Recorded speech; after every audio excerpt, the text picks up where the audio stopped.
Hi friends, ನಾನಿವತ್ತು ಪನ್ನೀರ್ ದೋಸೆ ಮಾಡೋಣ ಅಂತ ಅಂದ್ಕೊಂಡಿದ್ದೀನಿ. ಮೊದಲಿಗೆ ಒಂದು ಪಾತ್ರೆ ಇಟ್ಕೊಳ್ಳೋಣ. ಸ್ವಲ್ಪ ಎಣ್ಣೆ ಹಾಕಿ ಅದಕ್ಕೆ ಈರುಳ್ಳಿ ಹಾಕಿ ಫ್ರೈ ಮಾಡೋಣ. ಈರುಳ್ಳಿ ಸ್ವಲ್ಪ ಫ್ರೈ ಆಗ್ತಿದ್ದಂಗೆ ಟೊಮೆಟೊ ಹಾಕ್ಕೊಳ್ಳೋಣ. ಟೊಮೆಟೊ ಚೆನ್ನಾಗಿ ಬೇಯಬೇಕು, ಬೆಂದರೆ ರುಚಿ ಇರುತ್ತೆ. ಎರಡು ಬೇಯೋದಕ್ಕೆ ಅಂತ ನಾನು ಸ್ವಲ್ಪ ಉಪ್ಪು ಹಾಕ್ಕೊತಾ ಇದ್ದೀನಿ. ಇವಾಗ ಇದೆರಡು ಚೆನ್ನಾಗಿ ಬೇಯಬೇಕು. ಈರುಳ್ಳಿ ಟೊಮೆಟೊ ಎರಡು ಚೆನ್ನಾಗಿ ಬೆಂದರೆ ಅದಕ್ಕೆ ಚೆನ್ನಾಗೇ ರುಚಿ ಕೊಡುತ್ತೆ. ಇದು ಚೆನ್ನಾಗಿ ಫ್ರೈ ಆಗ್ತಿದ್ದಂಗೆ ನಾನು ಇವಾಗ ಕ್ಯಾರೆಟ್ ತುರಿ ಹಾಕ್ಕೊತಾ ಇದ್ದೀನಿ. ಇದನ್ನು ನೀಟಾಗಿ ಫ್ರೈ ಮಾಡೋಣ. ಫುಲ್ಲು ಕ್ಯಾರೆಟ್ ಬೇಗ ಬೇಯುತ್ತೆ. ಅದು ಉಪ್ಪು ಹಾಕಿರೋದ್ರಿಂದ ಉಪ್ಪು ಇಟ್ಕೊಳ್ಳಿ ಅಂತ ಒಂದು ಲಿಡ್ ಕ್ಲೋಸ್ ಮಾಡಿದ್ದೀನಿ. ಇವಾಗ ಮತ್ತೆ ತೆಗೆದು ಅದನ್ನು ನೀಟಾಗಿ ಮಿಕ್ಸ್ ಮಾಡ್ಕೊಳ್ಳೋಣ. ನೀಟಾಗಿ ಫ್ರೈ ಮಾಡಿದೆ. ಇವಾಗ ಇದಕ್ಕೆ ನಾನು ಅಚ್ಕಾರದ ಪುಡಿ, ಧನಿಯಾ ಪುಡಿ, ಗರಂ ಮಸಾಲ ಮತ್ತು ಚಿಲ್ಲಿ ಪೌಡ್ರು ಜೊತೆಗೆ ಕಿಚನ್ ಕಿಂಗ್ ಮಸಾಲನೂ ಸೇರಿಸ್ಕೊತಾ ಇದ್ದೀನಿ.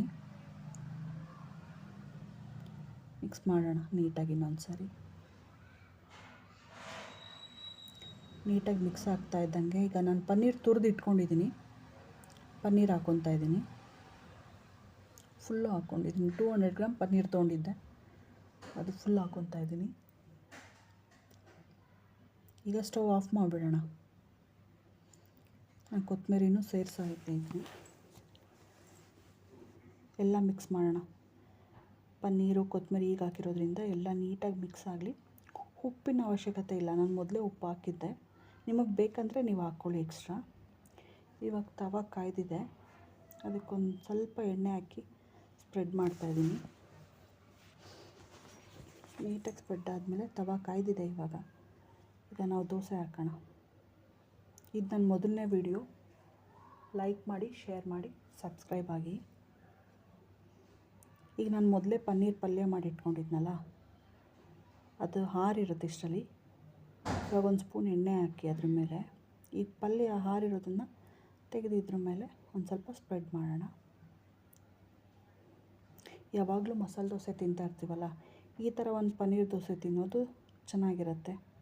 ಮಕ್ಕಳಿಗೂ ಇಷ್ಟ ಆಗುತ್ತೆ ಪನ್ನೀರ್ ಹಾಕಿರೋದ್ರಿಂದ. ನೀಟಾಗಿ ಸ್ಪ್ರೆಡ್ ಮಾಡೋಣ. ತುಂಬಾ ಚೆನ್ನಾಗಿರುತ್ತೆ ತಿನ್ನೋದಕ್ಕೆ.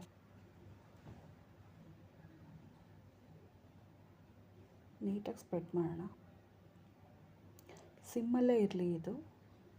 ಈಗ ಒಂದು ಲಿಡ್ ಕ್ಲೋಸ್ ಮಾಡೋಣ. 2 ನಿಮಿಷ, 2 ನಿಮಿಷನೂ ಬೇಡ, ಬೇಗ ಆಗುತ್ತೆ.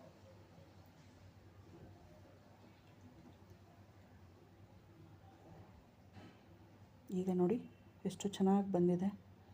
ನೀಟಾಗಿ ಎಲ್ಲ ಅದು ಸ್ಪ್ರೆಡ್ ಆಗಿದೆ. ಈಗ ಇನ್ನೊಂದು ಸ್ಪೂನ್ ಮೇಲೆ ಎಣ್ಣೆ ಹಾಕ್ಕೊಳ್ಳೋಣ. ನೋಡಿ, ತೆಗೆದಿದ್ದ ತಕ್ಷಣ ಬರುತ್ತೆ. ಚೆನ್ನಾಗಿ ಬೆಂದಿದೆ. ಕಲರು ಎಲ್ಲ ಚೆನ್ನಾಗಾಗಿದೆ. ಇದ್ರ ಜೊತೆ ಕಾಯಿ ಚಟ್ನಿ ನಾನು ಮೊದಲೇ ಮಾಡಿ ಇಟ್ಕೊಂಡಿದ್ದೆ. ಕಾಯಿ ಚಟ್ನಿ ಜೊತೆಲಿ ತಿನ್ನೋದಕ್ಕೆ ಇದು ತುಂಬಾ ರುಚಿ ಕೊಡುತ್ತೆ ಬಾಯಿಗೆ.